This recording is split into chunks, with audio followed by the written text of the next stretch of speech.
He was the grandson of Alexander Alexeyev, who with Clara Parker invented an animation technique called pin screen animation, where you have a big board of pins that you manipulate into an image. It creates a unique, eerie look that was even used in the prologue sequence of Orson Welles' The Trial, an adaptation of the Franz Kafka novel. This grandson, Alexander Rockwell, grew up in Cambridge, Massachusetts, and eschewed school, often skipping to watch movies. He developed a love for film like Godard, Truffaut, and Cassavetes, and instead of going to film school, he went to assist his grandfather in Paris. After a while, he moved to New York and lived quite modestly on the Lower East Side, meeting like-minded people. After a while, he decided to make his own film. When raising money, he met someone very interesting, who gave him money for his saxophone and to make a movie, $7,000. The man was a local hoodlum. Rockwell used that money to make his first film called Lens, and then went on to make 2 more. But after lukewarm success, he took a different approach, finding that the unpleasant stories about his life he told in the Lower East Side were found to be funny. So he decided to make his 4th film a comedy, loosely based on himself. The film would later become well regarded, rivaling a film at Sundance called Reservoir Dogs. But this film didn't reach the heights Reservoir Dogs did, and Rockwell didn't become a synonymous name like Tarantino. It did, however, get a cult following that has sustained it to this day. In the Soup is a 1992 film about an ambitious yet extremely naive filmmaker, Adolfo Rollo. He is struggling as his 500-page script isn't really getting much attention, and he has to rely on his mother for rent.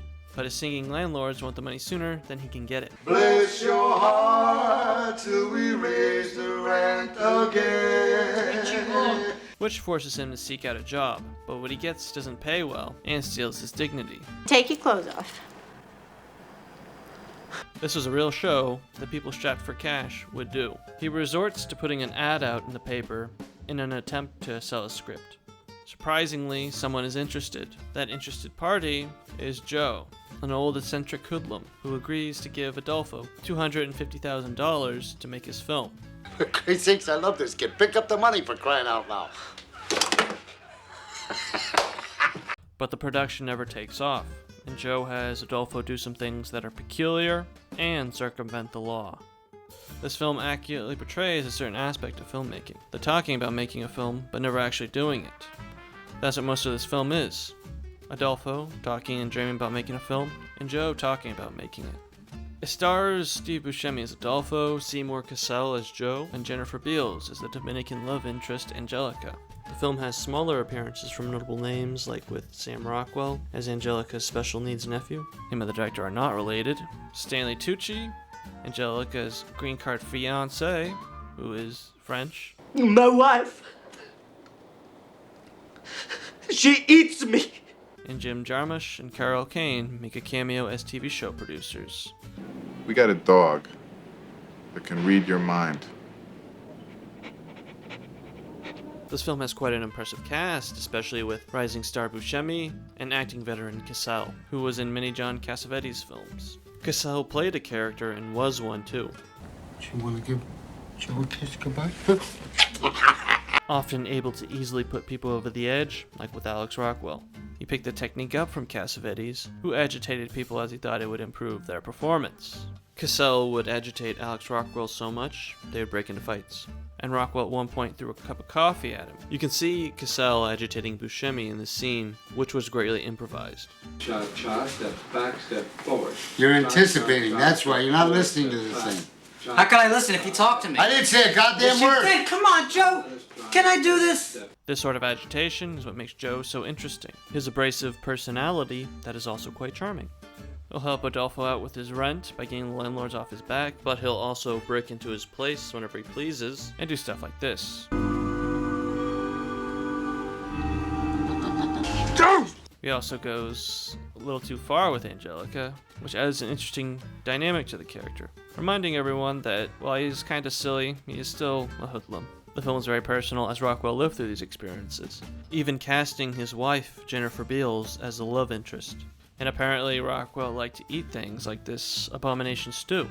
I think the recipe is a fried egg, a dab of ketchup, I think a bit of a tuna salad, I don't know what that is, a dab of peanut butter, and a little bit of mayonnaise diluted with water.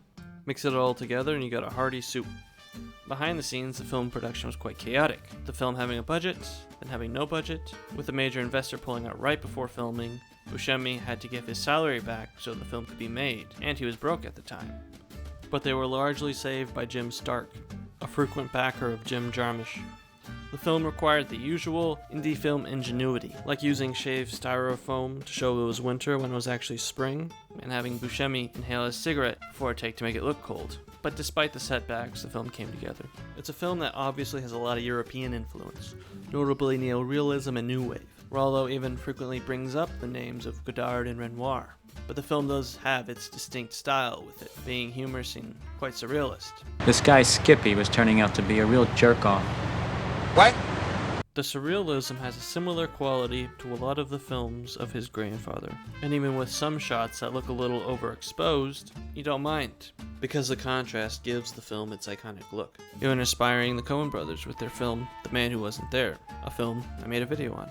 The film had some setbacks as it was initially rejected from Sundance, but due to the luck of another film dropping out, it got in, and the film did quite well, winning the Grand Jury Prize, beating out Reservoir Dogs, which Buscemi was also in.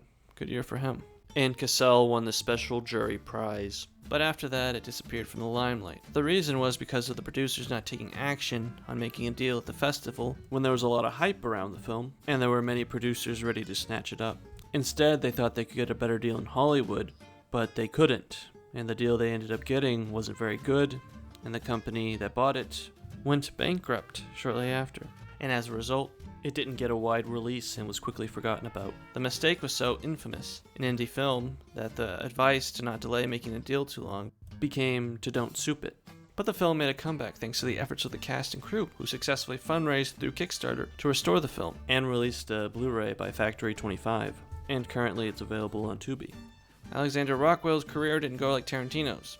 He made some films, but none had the attention that In the Soup got, and he quickly became disillusioned with Hollywood. He did not like dealing with producers, and even said he preferred dealing with a hoodlum compared to them. He then went on to become a film professor at NYU, despite not going to film school in his youth. And he still makes low-budget movies, and seems to enjoy making films in this strata. He doesn't seem greatly upset at the bad luck of his movie, as others might have been, and from appearances is doing fine. Buscemi became Buscemi, and did his own indie Trees Lounge a few years later, which Castle was also in. Cassell did a lot of Wes Anderson films later on, always portraying a much different type of character from Joe. And Beals was in films like Devil in a Blue Dress.